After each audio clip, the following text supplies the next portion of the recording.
నల్గొండకు పెట్టిన పేరు కోమటిరెడ్డి బ్రదర్స్ అని చెప్పేసి మనం మాట్లాడుకోవచ్చు. సో ఎందుకంటే కోమటిరెడ్డి అడ్డ నల్గొండ గడ్డ అని చెప్పేసి చాలా మంది కూడా మాట్లాడడం జరుగుతుంది. ఇలాంటి కోమటిరెడ్డి వెంకరెడ్డి కావచ్చు, కోమటిరెడ్డి రాజగోపాల్ రెడ్డి ఒక చిన్న విషయంలో కనుక చూసుకుంటే ఒకరు సపోర్ట్ చేస్తున్నారు, ఒకరు విమర్శిస్తున్నారు అని చెప్పేసి మనం మాట్లాడుకోవచ్చు.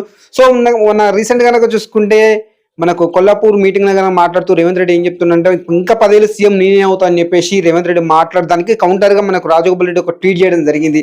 సో నువ్వు 10 ఏళ్ళు ఎలా ఉంటావు, నువ్వు అలా ఇలా చెప్పగలుగుతావు, కాంగ్రెస్ పార్టీ అనేది ఎప్పుడు ఎవరిని ఉంచుతుందో తెలియదు, ఎవరిని తీసేస్తుందో తెలియదు, ఎవరి పార్టీ పదవి ఇస్తుందో తెలియదు, ఎవరిని తీసేస్తుందో కూడా తెలియదు. సో అలాంటి తరుణంలో నువ్వు నేనే 10 ఏళ్ళ సీఎంగా ఉంటాను, నువ్వు ఎలా చెప్పగలుగుతావు అని చెప్పేసి రాజగోపాల్ రెడ్డి కూడా కౌంటర్ ఇవ్వడం జరిగింది. సో దీనికి వెంకరెడ్డి కోయిట్ అపోజిట్ చెప్పడం జరుగుతుంది. ఇక్కడ ఏం జరుగుతుందంటే వెంకరెడ్డి చెప్తున్న విషయం ఏంటంటే అవును నిజంగానే 10 సంవత్సరాలు రేవంత్ రెడ్డి సీఎం ఉంటాడని చెప్పేసి వెంకరెడ్డి చెప్పడం జరుగుతుంది. సో ఇక్కడ కనుక మనం ఒక విషయం కనుక క్లారిటీగా అర్థం చేసుకుంటే, అంటే చాలా మంది విశ్లేషకులు కానీ వాళ్ళు చెప్పిన విషయం కనుక చూసుకుంటే, సో ఇక్కడ మనకు రాజగోపాల్ రెడ్డి మంత్రి పదవి రాలేదు, సో అక్కస్తోటి మాట్లాడుతుండని చెప్పేసి చాలా మంది కూడా కాంగ్రెస్ లో కొంతమంది సీనియర్లు మాట్లాడడం జరుగుతుంది. కోమటిరెడ్డి వెంకరెడ్డి ఎందుకు మాట్లాడుతుందంటే సో ఆయన మంత్రి పదవి ఉందిగా, మంత్రి పదవి కాపాడుకోవడం కోసం అలా మాట్లాడుతుందని చెప్పేసి ఇంకో కొంతమంది ఉంటారు. సో ఎవరైనా కావచ్చు, ఏమైనా కావచ్చు, ఏదైనా ఉంటే ఇప్పుడు ఏంటంటే పక్క పార్టీ ప్రతిపక్షాలకు అవకాశం ఇచ్చి తప్పించేసి దీనివల్ల ఏం ఉపయోగం లేదని చెప్పేసి మనం మాట్లాడుకోవచ్చు. సో ఇక్కడ విషయం కనుక చూసుకుంటే బీఆర్ఎస్ వాళ్ళు కావచ్చు, బీజేపీ వాళ్ళు కావచ్చు, దీన్ని అడ్వాంటేజ్ తీసుకొని మీపై విమర్శలు చేయడం కానీ, మిమ్మల్ని టార్గెట్ చేయడం కానీ జరుగుతుంది. 100% విషయం కనుక చూసుకుంటే ఒక గాంధీ భవన్ ఉంది, మీకంటే ఒక మీటింగ్ ఏర్పాటు చేసుకుని, మీకంటే ఒక భవన్ ఉంది.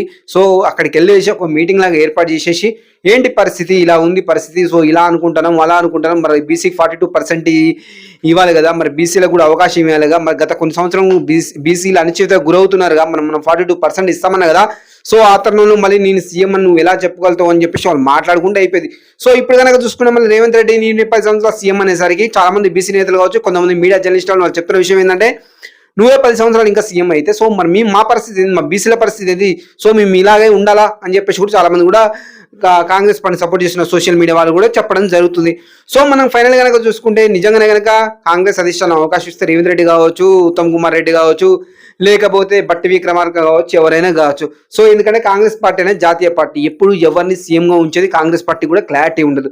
సో అలాంటి టైంలో నేనే సీఎంగా ఉంటా అని చెప్పేసి చెప్పడం ఏందని చెప్పేసి కూడా చాలా మంది కూడా సీనియర్లు మాట్లాడుతున్నట్టు కూడా మనకు అర్థమవుతుంది.